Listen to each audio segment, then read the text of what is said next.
자, 오늘은 사단은 아버지를 찾지 못하게 하고 오로지 예수님만 찾게 만드는 그런 오류를 저희한테 심어주고 있습니다. 그래서 아버지의 사랑이 얼마나 크시고, 그리고 하나님 아버지께서 우리와 항상 함께하고 계시는 것을 잊게 만들어요. 오로지 예수님만 함께 한다라고 생각을 하거든요. 그래서 오늘은 아버지의 사랑이 얼마나 큰지를 우리가 한번 알아보는 시간이 좀 됐으면 좋겠습니다. 사실 예수님은 우리한테 주신 것은 선물이거든요. 보라, 아버지께서 어떠한 사랑을 우리에게 주셨는가, 이것을 우리가 한번 생각해 보는 시간이 됐으면 좋겠습니다. 요한 1서 3장 1절엔 이렇게 나옵니다. 보라, 아버지께서 어떠한 사랑을 우리에게 주사 하나님의 자녀라 일컬음을 얻게 하셨는고 우리가 그러하도다. 그래서 우리가 하나님 아버지의 사랑을 깊이 느낄 때 내가 하나님 아버지의 자녀구나, 이것을 우리가 스스로 알 수 있다는 거예요. 세상이 우리를 알지 못하면 누구를 알지 못함이라 아버지의 사랑을 알지 못하기 때문에 우리도 알지 못한다는 뜻이죠. 대중교회에서는 예수님을 사랑하십니까? 라는 말 외에는 거의 듣지 못합니다. 그래서 우리는 오로지 예수님의 사랑만 이야기를 하고 있죠. 모든 교회는 그렇습니다. 그런데 거기에는 하나의 오류가 뭐냐면 바로 하나님 아버지의 그 깊은 사랑과 그 희생에 대해서는 우리가 깊이 생각하지 않는다라는 거예요. 아버지의 사랑은 거의 언급되지 않으며 오직 그리스도뿐입니다. 하나님 아버지는 하늘에 있던 가장 큰 선물을 인간에게 주셨습니다. 하나님이 선물을 주시는 분이잖아요. 우리는 선물만 감사를 하고 있어요. 사실 선물을 주시는 분을 감사를 해야 돼. 두 분을 다 감사를 해야 되지만 선물을 주시는 분에 대해서는 너무 등한히 하고 있다라는 거예요. 아버지께서 우리에게 베푸신 사랑이 어떠한지 보라. 우리가 하나님의 자녀라 불리도록 하셨으니 어느 날 죄인들의 처지는 위대하신 하나님의 마음을 움직여 감동시키는데 이는 그가 세상의 죄를 위해 아들을 주셨을 때와 같습니다. 그래서 아들을 우리한테 주신 것은 선물로 주신 거라는 거예요. 주신 분은 하나님이시라는 거죠. 그래서 야훼와 하나님에 대한 깊은 사랑을 생각지 못하게 하는 것이 사단의 사역이라는 거예요. 그렇게 아버지의 사랑을 우리가 깊이 생각하지 않으면 내가 하나님의 자녀인가? 이것이 흔들리기 때문에 사단이 마지막 때는 더더욱 예수님만 찾게 만든다라는 거죠. 자, 사단의 특별한 사역은 아버지와 아들을 분리하는 것이기에 그는 기독교 세계의 눈을 그토록 멀게 하여 그들이 이제 아버지와 그분의 율법으로부터 돌아서서 오로지 그리스도에게만 전적으로 의지하게 하였느니라. 자, 아버지 하나님은 율법을 만드신 분입니다. 그래서 아버지 하나님의 사랑을 우리가 느끼게 되면 율법을 지키게 해주시는 하나님을 우리가 경험하게 돼요. 그런데 오로지 사랑만 이야기하고 오로지 예수님만 이야기하면 율법은 빠지고 공의는 빠지고 사랑만 사람들이 주장한다라는 거죠. 그래서 마지막 때는 온리 예수, 온리 그리스도, 이것만 사람들한테 주지시키고 사랑만 이야기한다라는 거예요. 지금이 그렇잖아요. 사랑만 이야기하는 풍토가 온 기독교를 지배하고 있다라는 거죠. 근데 하나님은 공의와 사랑을 가지고 계신 분이라는 걸 우리가 잊으면 안 된다라는 거예요. 자, 죄인을 인하여 하나님이 고통 당하신다는 것을 생각하는 자가 거의 없다. 우리가 죄를 짓고 죄인들이 오늘도 죽는 사람들이 있습니다. 그 사람들도 하나님께서는 그 사람들을 보고 너무 슬퍼하세요. 그것을 우리는 생각지 않는다라는 거죠. 여호와께서도 이스라엘 사람들이 괴로움 가운데 있는 것을 보시고 마음 아파하셨습니다. 자, 여호와 하나님께서 마음이 아파하시는 거예요. 여호와 하나님께서. 자, 사단은 하나님께서 피조물들에게 복종과 순종을 요구함으로 당신 자신을 높이는 일만 힘쓰고 있다고 비난하였다. 누구를요? 하나님 아버지를. 그리고 그는 창조주께서 다른 모든 존재들에게 극기하라고 강요하면서 자신은 아무런 희생도 하지 않는다고 주장해 왔다. 그러나 이제 타락한 인류를 구원하기 위하여 우주의 통치자께서 사랑으로 할 수 있는 최대의 희생을 하신 것이 나타났다. 이게 어디에서 나타났어요? 십자가에서 나타난 거예요. 하나님의 사랑이 보이지 않기 때문에 아들을 선물로 보내주셔서 십자가에서 돌아가시게 하는, 거기에서 하나님의 사랑을 느껴야 되는데 우리는 온리 예수님의 사랑만 이야기한다라는 거예요. 그 십자가 안에서는 공의가 완전히 충족됐다라는 것을 불어 잊게 만드는 거라는 거죠. 왜냐하면 하나님께서 그리스도 안에 계시사 세상을 자기와 화목하게 하셨기 때문이다. 그래서 이때 십자가에 못 박히셨을 때 예수님만 돌아가신 게 아니고 하나님도 함께 돌아가셨다라는 것을 우리가 알아야 된다라는 거예요. 그래서 사단은 계속해서 비난을 하고 있어요. 하나님은 저 하늘 멀리에서 뒷짐지고 앉아서 피조물들이 니네 법 잘 지키나 내가 볼게, 이렇게 한다라는 오해를 지금 사람들한테 심어주고 있다라는 거예요. 그래서 무서운 하나님을 계속해서 사람들한테 각인시켜주고 있다는 거죠.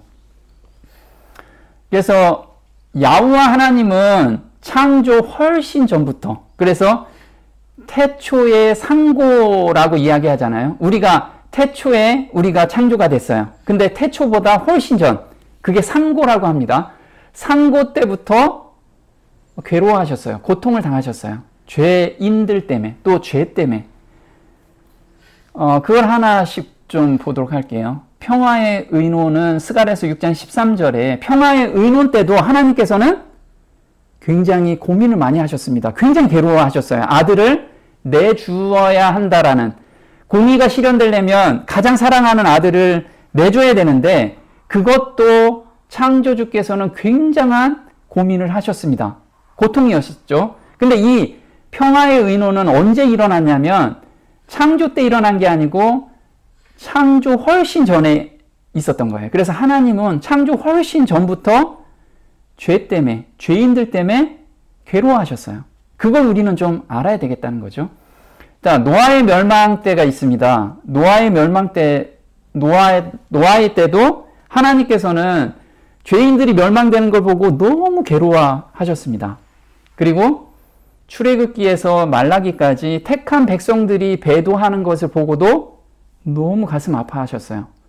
자, 하나님이 얼마나 가슴 아파하셨는지 창세 훨씬 전부터 시작해서 죄가 없어질 때까지 하나님은 마음을 놓지 못하셨어요. 지금도 놓지 못하고 계신다라는 거예요. 그 하나님을 우리는 알아야 된다는 거죠. 자, 십자가에서는 그 하나님의 희생을 우리가 조금이나마 이해할 수 있게끔 가시적으로 보여준 것이 바로 십자가 사건입니다. 그리고 7교회, 계시록 2장, 3장에는 교회 역사에서 배도했을 때도 하나님께서는 그 사랑을 우리한테 보여주셨어요. 그리고 계시록 20장에서 심판의 때도 하나님은 심판하시면서 멸망해가는 사람들, 멸망당하는 사람들을 보고 당연히 그래야지 그러시지 않았어요. 너무 가슴 아파하시고 우주의 천사들도 다 운다고 말씀을 하십니다. 그렇게 하나님께서는 심판, 마지막 멸망까지 정말 태초 훨씬 전부터 이 마음이 한 번도 놓지 않고 지금 우리한테 그 마음으로 다가오고 계시는 분, 그분을 우리가 좀 깊이 생각하는 시간이 좀 됐으면 좋겠습니다. 자, 스가랴서 6장 12절에 평화의 의논이죠. 말하여 이르기를 만군의 여호와께서, 만군의 여호와는 하나님 아버지세요. 만군의 여호와께서 이같이 말씀하시되 보라, 싹이라 이름하는 사람이 자기 곳에서 돋아나서 여호와의 전을 건축하리라. 이 싹이라는 사람이 바로 예수님이시죠. 그가 여호와의 전을 건축하고 영광도 얻고 그 자리에 앉아서 다스릴 것이요. 그래서 왕으로서 다스릴 것이요. 또 제사장으로서도 계실 거라는 거예요. 제사장이 자기 자리에 있으리니 이 둘 사이에 평화의 의논이 있으리라 하셨다 하고. 그래서 이 평화의 의논은 창조 훨씬 전부터 있었죠. 근데 이때 하나님께서는 너무 이 투쟁을 가지고 계셨어요. 아들을 내주셔야 된다는. 그래서 구속의 경륜은 지구의 창조 전에 이미 세워졌는데 그것은 그리스도께서 창세로부터 죽임을 당한 어린 양이기 때문이었다. 그러나 우주의 왕이실지라도 하나님께서라도 범죄한 인류를 위하여 그분의 아들을 죽게 하신 일은 큰 투쟁이 아닐 수 없었다. 그러나 하나님이 세상을 이처럼 사랑하사 독생자를 주셨으니 이는 저를 믿는 자마다 멸망치 않고 영생을 얻게 하려 하심이니었다. 오 구속의 오묘하며 그분을 사랑하지 않는 세상에 대한 하나님의 사랑이요. 여기서 보면요. 하나님께서 아들을 가장 사랑하는 아들을 내주시는데 어떤 사람한테 내주시냐면 그분을 사랑하지 않는 세상에 대한 하나님의 사랑이요. 우리는 우리를 사랑하는 사람, 또 미워하지 않는 사람으로도 사랑할 수 있는데 자기를 사랑하지 않는 사람, 미워하는 사람을 위해서 아들을 내주시는 거예요. 자, 지식에 넘치는 그 사랑의 깊이를 누가 알 수 있으리요. 영원한 세월을 통하여 이 측량할 수 없는 사랑의 오묘함을 이해하려고 노력하는 불후의 지성들은 의아해하며 경탄할 것이다. 우리는 이 사랑을 정말 천국에 가서도 영원히 연구할 거예요. 그리고 계속 감동을 받을 거예요. 그리고 하나님 옆에 그 사랑을 느끼면 느낄수록 더 가까이 가고 싶어 하는 그런 마음이 계속 생기게 될 겁니다. 자, 노아 때 한번 볼까요? 창세기 6장 5절 여호와께서 사람의 죄악이 세상에 가득함과 그의 마음으로 생각하는 모든 계획이 항상 악할 뿐임을 보시고 땅 위에 사람 지으셨음을 한탄하사 마음에 근심하시고 이르시되. 자, 여기서 보면요. 사람들이 너무 죄악에 빠져서 이제 하나님을 찾지도 않아요. 그랬을 때 하나님께서는 마음이 너무 아프셨어요. 그리고 멸망을 이제 결정이 됐죠. 그래서 하나님께서는 7절에 이렇게 나오죠. 이르시되 내가 창조한 사람을 내가 지면에 쓸어버리되 사람으로부터 가축과 기는 것과 공중의 새까지 그리하리니 이는 내가 그것들을 지었음을 한탄함이니라 하시니라. 그러나 노아는 여호와께 은혜를 입었더라. 자, 여기서 보면 하나님께서는 그래 너희들 이제 죄가 가득했으니까 다 내가 쓸어버리겠다. 이 마음이었을까요? 아니라는 거예요. 그 윗절에 보면 한탄하시고 자식이 죽는 여기에선 다 자식들이 죽는 모습을 보고 근심하셨어요. 이 근심하다라는 것은 원어로 보면 아차부라고 합니다. 이게 히브리어는 오른쪽부터 읽는데 이게 아인, 통찰 내면이라고 해요. 감정의 심연이라고 이야기합니다. 그리고 차대라고 하는데 이건 의의 길. 우리가 이 좁은 길로 갈 때 고통이 따르고 압박이 따릅니다. 그래서 이게 고통이라고 합니다. 그리고 베트라고 하죠. 이건 집, 내면, 우리 안에 있는 마음의 집입니다. 그래서 감정의 그릇. 그래서 아차부는 마음속 깊이에서 나오는 슬픔이에요. 아차부. 그러면 하나님께서는 한탄하시고 마음의 깊은 고통을 느끼셨어요. 그래서 이 아차부로 쓴 것은 어떤 거냐면 사무엘하 18장 33절에 왕의 마음이 심히 아파 문 위층으로 올라가서 우니라.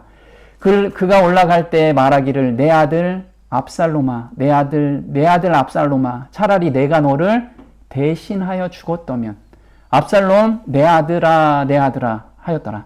지금 다윗 왕이 반역을 한 반란을 일으킨 아들이 죽은 걸 보고 내가 대신 죽었으면 좋겠다. 이게 바로 아차부의 단어라는 거예요.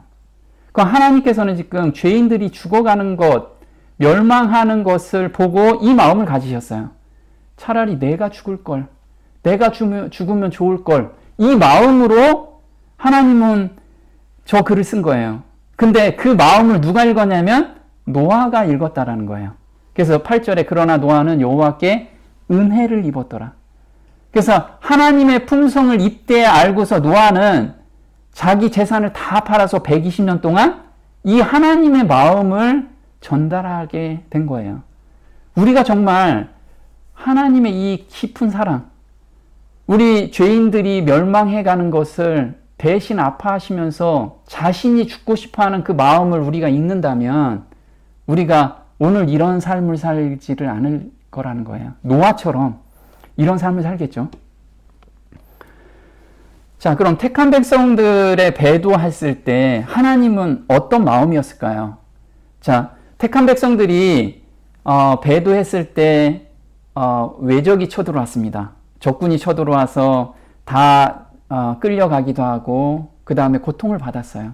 그런데 하나님께서는 그 고통 가운데서도 또 하나님께 돌아오기를 바라면서 그걸 허락하셨다라는 것을 예레미야서 29장 11절에 이렇게 써 있어요. 여호와의 말씀이니라. 너희를 향한 나의 생각을 내가 아나니 평안이요 재앙이 아니니라. 너희에게 미래와 희망을 주는 것이니라. 너희가 내게 부르짖으며 내게 와서 기도하면 내가 너희의 기도를 들을 것이요 너희가 온 마음으로 나를 구하면 나를 찾을 것이요 나를 만나리라. 그래서 하나님께서는 우리가 지금 개인 삶 속에서도 하나님 왜 저만 이렇게 고통스러워요? 이런 것을 주실 수 있어요. 허락하실 수 있다는 거죠. 그것은 하나님께 돌아오라는 하나님의 초청이에요. 하나님이 너 잘못했으니까 내가 벌 줘야지. 이 벌이 목적이 아니고 돌아오기를 기다리는 하나님의 마음을 우리가 읽어보자는 거죠. 이사야서 49장 13절에 하늘이여 노래하라 땅이여 기뻐하라 산들이여 즐거이 노래하라 여호와께서 그의 백성을 위로하셨은즉 그의 고난 당한 자를 긍휼히 여기실 것입니다. 고난 당하는 자를 긍휼히 여기신대요. 여인이 어찌 그 젖먹는 자식을 잊겠으며 자기 태에서 난 아들을 긍휼히 여기지 않겠느냐. 그들은 혹시 잊을지라도 나는 너를 잊지 아니할 것이니라. 내가 너를 내 손바닥에 새겼고 너의 성벽이 항상 내 앞에 있나니. 그래서 하나님께서는 우리가 부모가 되면은 자식이 얼마나 귀한지를 알죠. 근데 하나님께서는 우리의 우매한 그 이해력 때문에 이걸 비교했지만 하나님께서는 이거와 비교할 수도 없는 사랑을 내가 너희한테 주고 있다. 너희가 멸망으로 가는 거 하나님은 결코 볼 수가 없었던 거예요. 지금도 볼 수가 없어요. 세상에서 아무리 악한 일을 범했다 할지라도 하나님께서는 가장 사랑하는 아들, 딸이라는 거예요. 그 마음을 안다면 우리가 하나님께로 돌아가지 않겠냐 이거죠. 시편 103편 8절에 여호와는 긍휼이 많으시고 은혜로우시며 노하기를 더디하시고 인자하심이 풍부하시도다. 하나님의 성품을 지금 우리한테 보여주고 있죠. 긍휼이 많으시대요. 그리고 노하기를 더디하시고 인자하심이 풍부하다고 합니다. 우리의 죄를 따라 우리를 처벌하지 아니하시며 우리의 죄악을 따라 우리에게 그대로 갚지 아니하셨으니 동이 서에서 먼 것 같이 우리의 죄가를 우리에게서 멀리 옮기셨으며 아버지가 자식을 긍휼히 여긴 같이 여호와께서는 자기를 경외하는 자를 긍휼히 여기시나니. 자, 여기서 경외한다라는 뜻은 자기 죄를 가지고 하나님께 아뢰는 것, 이것이 경외한다라는 뜻이에요. 그래서 내가 정직하게 사는 거 너무 중요하죠. 그런데 죄에서 넘어졌을 때 하나님께 내 모든 죄를 솔직하게 고하는 사람, 그것을 하나님이 자기를 경외하는 사람을 자식처럼 긍휼히 여기신다라는 거예요. 14절에 이는 그가 우리의 체질을 아시며, 저는 이게 너무 감사가 돼요. 우리의 체질을 너무나 잘 아시는 그 하나님께서 우리를 계속해서 인도하시고 돌아오라고 계속해서 기다려주시고 긍휼을 베푸시는 그 하나님 너무 감사하죠. 우리가 단지 먼지뿐임을 기억하심이로다. 곧 그의 언약을 지키시고 그의 법도를 기억하여 행하는 자에게로다. 그래서 그의 언약을 반드시 지키신대요. 그 언약은 뭘까요? 우리의 마음을 변화시켜 주시는, 새 마음을 주시는 그 약속은 반드시 주신다는 거예요. 그래서 그걸 간구하는 사람들은 반드시 하나님이 데려가신다는 거. 그 언약을 우리의 삶에서 오늘 실현해 주신다는 거죠. 자, 십자가 한번 볼게요. 십자가. 마태복음 27장 45절에 하나님께서는 이 십자가에 달리시는 그의 아들을 보면서 얼마나 가슴 아파하셨을까요? 내 자식이 죽는 모습을 보면 부모가 같이 죽죠. 가슴에 묻는다라고 이야기합니다. 이때 하나님도 같이 돌아가셨어요. 제6시로부터 온 땅에 어둠이 임하여 제9시까지 계속되더니 제9시쯤에 예수께서 크게 소리질러 이르시되 엘리 엘리 라마 사박다니 하시니 이는 곧 나의 하나님 어찌하여 나를 버리셨나이까 하는 뜻이라. 그래서 왜 어둠이 이렇게 임했냐면 인류의 죄악의 검은 구름이 아버지와 아들 사이를 가로막았다.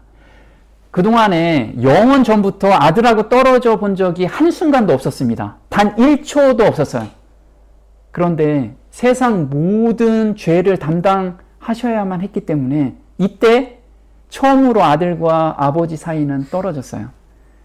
이거는 한 번도 경험하지 못한 상황이었어요. 얼마나 가슴이 아팠을까요? 하나님과 그 아들 간의 교통이 차단된 것은 인간의 언어로는 묘사할 수가 없는 하늘 궁정에 있는 사물들의 상태가 그 원인이었다. 자, 인간의 언어로서는 정말 묘사할 수 없는, 우리는 우리의 지력으로는 깨달을 수도 없어요. 앞으로 영원히 가도 이것은 우리가 깨닫지 못할 거예요. 조금 알겠죠. 천연계는 인류의 죄악의 형벌을 담당하시고 그리스도께서 고통 가운데서 죽어가는 그 장면을 보고 있을 수가 없었다. 하나님과 천사들은 어두움을 둘러띠고 그리스도를 숨기사 그가 하나님의 진노의 잔을 마지막 한 방울까지 다 마시는 동안 호기심 많은 군중들에게서 그를 가리우셨다. 자, 하나님의 진노의 잔은 공의로운 하나님이시기 때문에 한 방울이라도 떨어지면 그 한 방울이 누구의 죄는 사함을 받지 못해요. 그래서 예수님께서는 모든 사람의 죄를 담당하시기 위해서 한 방울도 떨어뜨리지 않고 다 마시셨어요. 근데 하나님께서는 그 모습을 보면서 얼마나 가슴 아파하시겠냐 이거죠. 그래서 요한복음 10장 30절에 나와 아버지는 하나이니라 하신대 이는 하나님께서 그리스도 안에 계시사 세상을 자기와 화목하게 하시며. 자, 여기서 보면 우리가 화목 제물이라고 하죠. 하나님도 그리스도 안에서 화목 제물로 돌아가신 거예요. 그래서 하나님은 저 하늘 위에서 뒷짐지고 너희들 어떻게 사나 보자 이런 분이 아니고 같이 돌아가셨어요. 우리 죄 때문에. 그걸 우리가 좀 깊이 정말 연구해 보자는 거죠. 하나님께서는 그 아들과 함께 고통을 당하셨다. 겟세마네의 고민과 갈바리의 죽음으로써 무한한 사랑의 마음을 가지신 자께서 우리의 구속의 값을 갚으셨다. 하나님도 같이 고통을 당하신 거예요. 하나님께서는 그들이 당신 안에서 행복을 발견하기를 원하신다. 그래서 하나님 아버지는 우리를 자녀로 보기 때문에 자녀들이 행복하게 하기 위함이면 부모들은 자기 목숨도 그냥 바치잖아요. 왜 아버지가 지금 그렇게 하셨다라는 거예요. 근데 우리는 그걸 너무 등한히 생각하고 있다는 거죠. 그분께서는 그들을 구속하기 위하여 죽으셨다. 하나님께서 죽으셨다라고 지금 이야기를 하고 있어요. 그래서 우리가 예수님께서 우리의 죄를 위해서 죽으셨기 때문에 구주 예수 그리스도라고 이야기하죠. 근데 하나님도 같이 죽으셨기 때문에 구주 하나님이라고 디도서 3장 4절에 이렇게 나옵니다. 우리 구주 하나님의 자비와 사람 사랑하심을 나타내실 때 우리를 구원하시되 성령을 우리 구주 예수 그리스도로 말미암아 우리에게 풍성히 부어주사. 또 디도서 1장 3절에 자기 때에 자기의 말씀을 전도로 나타내셨으니 이 전도는 우리 구주 하나님의 명대로 내게 맡기신 것이라. 그래서 하나님이 죽으신 것을 우리 죄 때문에 아들과 함께 죽으신 것을 전도하라는 거예요. 이걸 같이 우리는 항상 새기고 있어야 돼요. 하나님께서 그리스도 안에 계시사 세상을 자기와 화목하게 하였으므로 하나님도 마찬가지로 우리 구주라 부를 수 있다. 왜냐하면 그분은 구주이신 그리스도를 통하여 우리를 구원하셨기 때문이다. 복음이 잘 전파되거나 혹은 방해를 받을 때 생기는 결과에 대해서 사람들은 이것을 단순히 자기 자신과 세상 사람과의 관계로만 생각한다. 그래서 우리가 우리의 죄를 지으면 우리 관계만 생각하는데 그 고통을 당하시는 하나님을 우리가 생각하지 않고 있다는 거예요. 이것은 하나님과 관련시키는 사람은 별로 많지 않다. 죄로 인하여 우리의 창조주께서 받으신 괴로움을 생각하는 사람은 별로 없다. 온 하늘은 그리스도의 고난을 함께 당하였지만 그 고뇌는 그리스도께서 인성을 취하시고 나타나셨을 때 시작되거나 맞춰진 것이 아니다.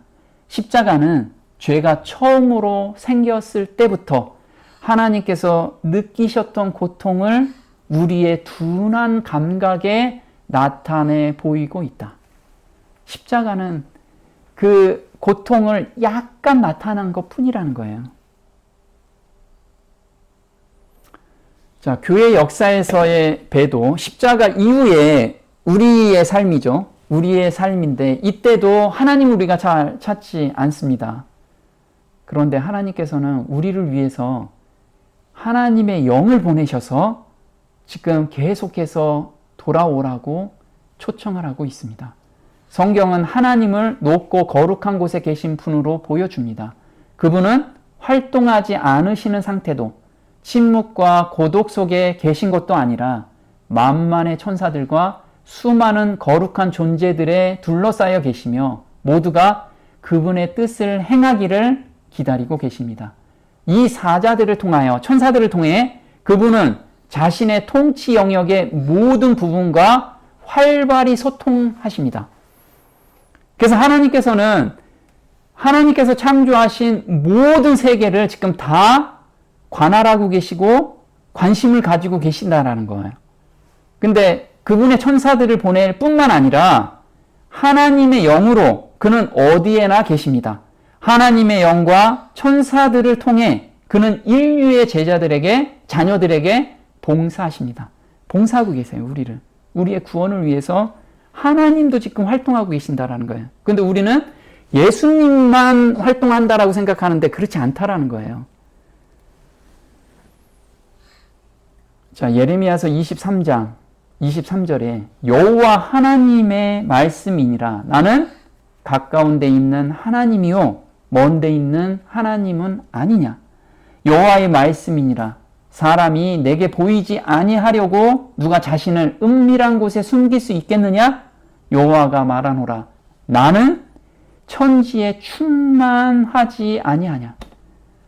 지금 하나님의 영으로 충만하고 있고 관심 안 갖는 데가 없다라는 거예요.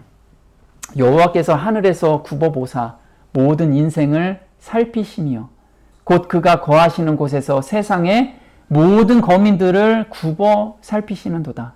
그는 그들 모두의 마음을 지으시며 그들이 하는 일을 굽어 살피시는 이로다.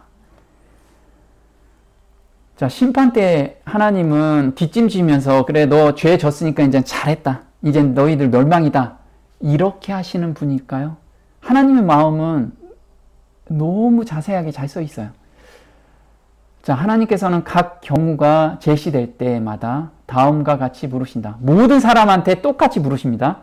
이 사람은 죄를 범하였고, 죄를 범하지 않은 사람 한 명도 없죠. 죄를 범하였고 죄의 삭은 사망이라는 사실에 비추어 볼 때 내가 왜 그에게 영원한 사망을 선고하지 않겠는가? 자, 우리가 그때 중보자 예수께서 앞으로 걸어 나오신다. 그래서 거듭난 사람한테는 심판대 앞에 나가는 것은 중보자이신, 변호사이신 예수님께서 대신 나가신다라는 거예요. 아버지여, 내가 이 사람 대신에 죽었습니다. 그는 나의 대속을 받아들였습니다. 그러므로 나의 죽음이 그에 대한 당신의 요구를 충족시킵니다. 그래서 하나님의 공의가 온전히 충족이 됐습니다. 이것을 예수님의 손에 있는 피를 보여주면서 말씀을 하십니다. 그럼 오늘 우리가 내가 생각으로 죄를 짓는 것을 예수님께 전가하고 있으면 우리는 이 삶 속으로 들어가는 거예요. 그러면 심판장은 다음과 같이 명령하신다. 이 사람이 지금까지 범한 모든 죄악의 기록을 도말하라. 이는 그 모두가 예수를 통하여 용서받았기 때문이다. 그를 의인으로 여겨라. 그의 이름을 생명책에 남겨두어라. 그는 영원토록 살리라.